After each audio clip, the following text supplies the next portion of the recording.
Great. Well, thank you for that, Jane. That was really thoughtful. We didn't even coordinate, so I have a couple of those elements hopefully to bring to the forward. It's a little challenging and daunting to give a talk on that's science related at this point in our session, but I was so overwhelmed by the previous speakers, the children who spoke, especially the idea of eco esperanza. And, you know, I also thought about my 9-year-old at home, and he would be very upset if I didn't tell at least one joke.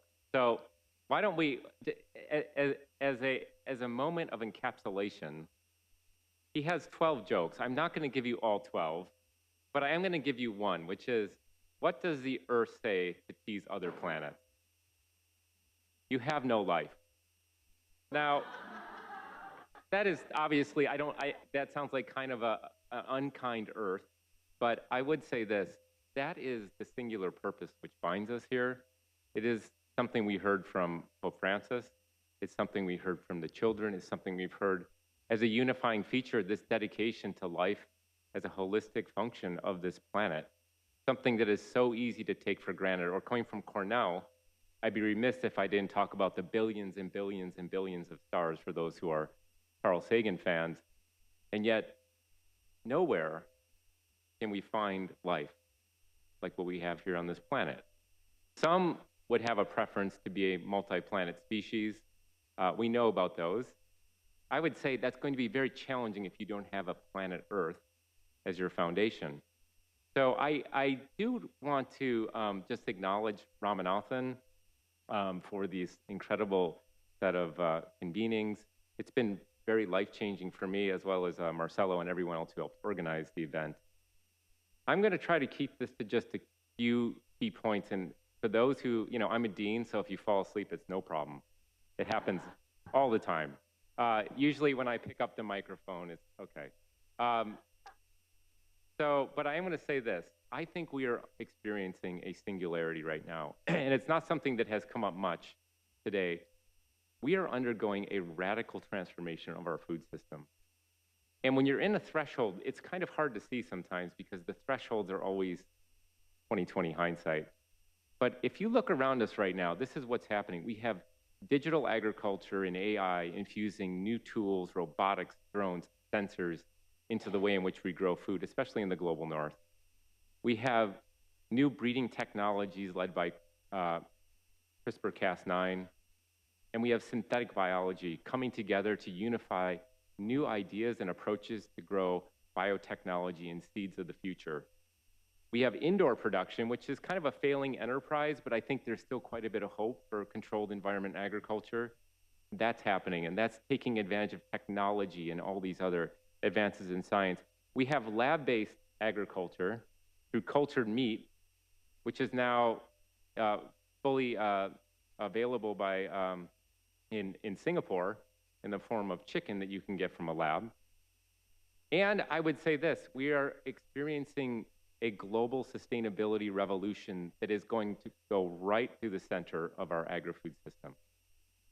And it's that last point that I think is so critical for us to really embrace and think more deeply about, because it recognizes the value of the economics, the regenerative principles, and what Jane just mentioned, indigenous perspectives that are going to allow us to continue to thrive into the future with food production. So that in mind, I'm going to just have 3 points today, and then I'll try to hit these points throughout. So first, I think agriculture can be the most powerful weapon we have in the fight against climate change, full stop. And we really need to start thinking this way about our food system, because I will show you data and evidence to back that up with uncertainty, but it's critical that we start thinking of our food system as a pathway to mitigation, adaptation, and resilience. Negative emissions in the food system are achievable at a scale that is bigger than any other sector on the planet. And I will show data for this. I will then focus on my own work, which looks at enhanced weathering technology, which can catalyze the removal of CO2, and how I've been working with tribes, farmers, ranchers, industry partners, government, NGO, to try to test this technology and understand its value. And then finally, just a few thoughts on the future of innovation. And as Ram would want me to talk about, where do universities come in? And what are we thinking about in terms of inspiring the next set of innovations? So this is, you don't have to pay attention to all the details here. This was controversial when it came out. I don't think it's that controversial anymore. This is now an and challenge. We are seeing that the energy system is moving toward decarbonization, not fast enough, but it's happening. The and part of it is we need to pull billions and billions, hundreds of billions of tons of CO2 out of the air. I'm not a fan of overshoots, and we have never done this before, ever. We have arrayed a global food system around the planet. We have deployed an energy system around the planet. Maybe it's dirty fuel, but we've done it. We have never, ever siphoned carbon dioxide out of the air at hundreds of billions of tons that are going to be necessary to bend the warming curve. So I think one thing we need to focus on is this idea of net neutrality.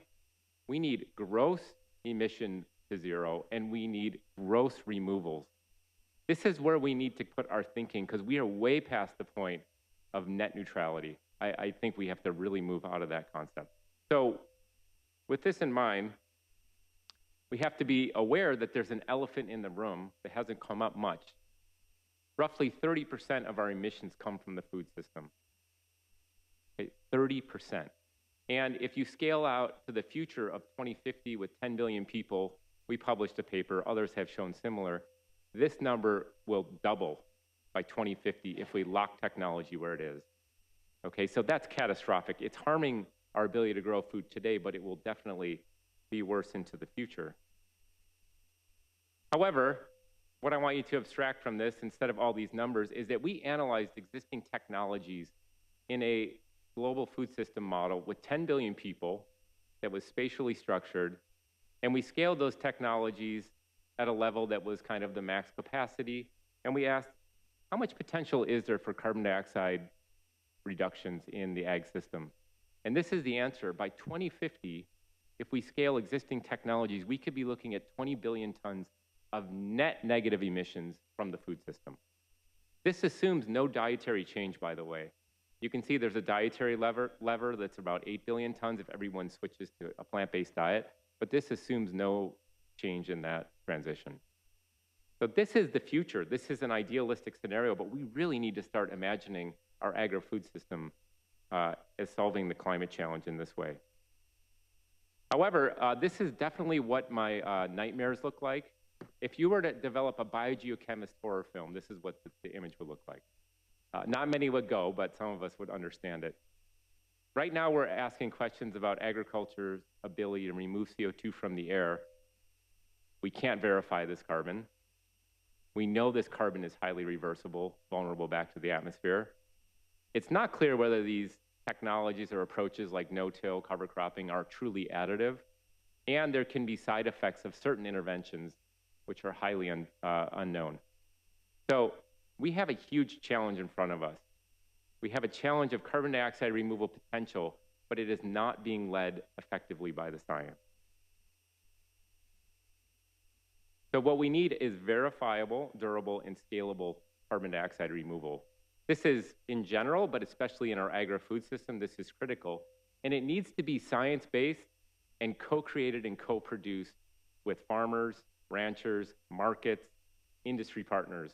If we go at this alone in kind of the traditional academic sense and a non-transdisciplinary sense, we will not make the kind of progress we need to make.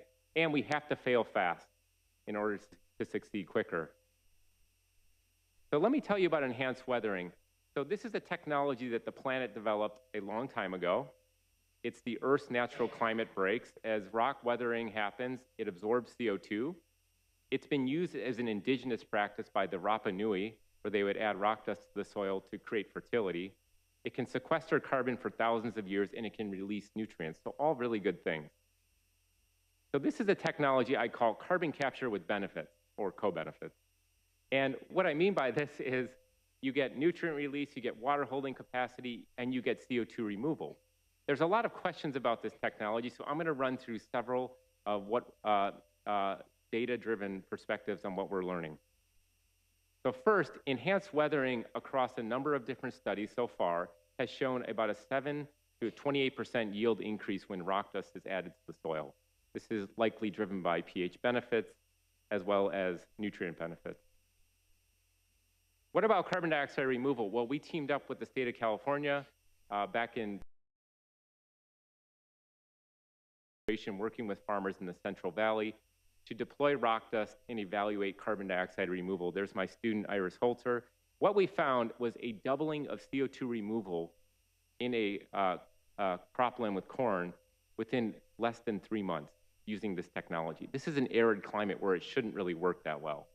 But this was a really fascinating result. Now, the rates of carbon removal we're seeing are still below what a lot of the startups are talking about, but it is compelling to know that you can remove carbon dioxide into a form that could literally last even millions of years depending on its path to the ocean. We also recently found something quite interesting here. We've been talking about nutrient deficiencies, especially micronutrients. And in the control, that's without rock dust, the green bars are both iron on the left side, on the right side are zinc. They both were substantially increased with rock dust additions to the soil. This is a critical finding because right now we're suffering from what's called hidden hunger, which is 2 billion people who don't have access to proper micronutrients. This seems like an approach that could actually help provide benefits. So where we're going with this is we are now scaling the technology out with one of the largest producers on the planet. This is McCain Foods. If you've ever had frozen French fries, you've had McCain. It's a great company in Canada. We're working on their farm of the future. And if you look, they have 47 production facilities in 6 continents. They're $8.5 billion in annual sales, 20,000 employees. So we're starting to scale this technology out, working scientifically with them. So what could happen? Well, estimates right now are about 1 to 2 billion tons of CO2 removal each year if this rock dust was deployed at a moderate rate across 80% of Earth's croplands, which is roughly 8 or 9% of Earth's land surface. So it has scalable potential, it has nutrient benefits, it has crop benefits. There's many issues with this technology that I'm not going to spend a lot of time into, but we are still seeing a lot of hype relative to the science. It's still difficult to verify, but at least it holds a lot of potential and fits with this concept that agriculture can be a weapon in the battle against climate change. And this is something, again, we need to really think deeply about. In the next 3 slides, I'm just going to focus on opportunities. Ram is always saying, what can universities do? And I think that's part of what this session is about. So as we think about the David and Goliath issue in front of us, I think universities have a key role to play in the innovations that will come into the future. So 3 points. And I'm going to call these moonshots. This is a new paradigm we've developed in the College of Agriculture and Life Sciences at Cornell. Rather than thinking in silos, we've asked faculty to come together in moonshot paradigms for faculty hiring and in terms of developing projects. So this is one that is currently being deployed. AI-powered solutions for nature-positive food systems. It's virtual fencing. So 40% of Earth's land surface is used for grazing, and it's so important for subsistence farmers. It's their livelihood, it's their economic value, it's their food. But these cattle can overgraze, they can go into biodiversity hotspots, it's very difficult to manage, you can't put fencing all over. Virtual fencing puts a little collar around the cow, and when they come up against an area that has a GPS unit and telemetry, it gives them a little beep and it sends them away. And it's a mobile unit, so depending on the year, the climate, the weather, it can be moved around. So this is a really important technology that we're starting to examine. It can bring carbon benefits, food benefits, and resilience. The second is bending the warming curve with methane mitigation. We just launched 4 new chambers shown on the right. They're kind of like day spas for cows. They go in, they can listen to the music, they have Taylor Swift in the background. We can crank up the heat and humidity on them, but we get continuous measures of methane as we feed them differently, as you vaccinate them. This is critical. If we can cut methane emissions from cows across the planet, we could save maybe up to 0.3 to 0.4 degrees of global climate warming rapidly. And the final area is synthetic biology. So synthetic biology is being broadly applied, but in this case, taking ancient plant proteins, rubisco, from red algae and putting it into crops so those crops can boost photosynthesis. One of the really beautiful things about this technology is if it works, it could improve photosynthesis by 30 to 50%. So that's 30 to 50% less land. That's an incredible breakthrough. Now, will it work?